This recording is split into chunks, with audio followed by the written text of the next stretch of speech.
In questo momento noi stiamo andando ad approvare una legge che porterà più responsabilità, più efficienza, ma soprattutto modernità ad un paese, perché il federalismo è la direzione dei paesi moderni. L'autonomia arriva in Parlamento e il leghista Alberto Stefani, presidente della Commissione bicamerale per l'attuazione del federalismo, parla di passaggio fondamentale per il raggiungimento del principale obiettivo del Carroccio. Questa settimana sarà dato il mandato al relatore per appunto riferire in aula e quindi ci sarà il voto al Senato, un passaggio importantissimo perché è uno dei due passaggi in Parlamento, poi ci sarà il voto alla Camera e la legge quadro successivamente sarà legge, quindi siamo davvero ad un passo dall'approvazione e questo risultato davvero ci dà tanta soddisfazione. Soddisfazione che si scontra con la progressiva perdita di fiducia da parte dei veneti nella reale possibilità di concretizzare una legge che conferisca alla regione maggiori poteri. Eppure, dice Stefani, il traguardo è a portata di mano. In Veneti ci hanno creduto fino ad adesso, siamo stati in grado adesso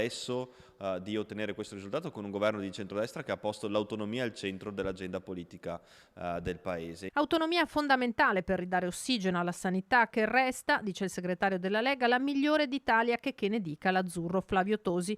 Oltre 4 miliardi di risorse in più consentiranno di gestire diversamente personale e servizi erogati. Sono soluzioni che devono arrivare a livello nazionale e che saranno sicuramente agevolate da una migliore forma di autonomia. Questo è l'unico modello, l'unica modalità che la Regione potrà assumere per risolvere il problema.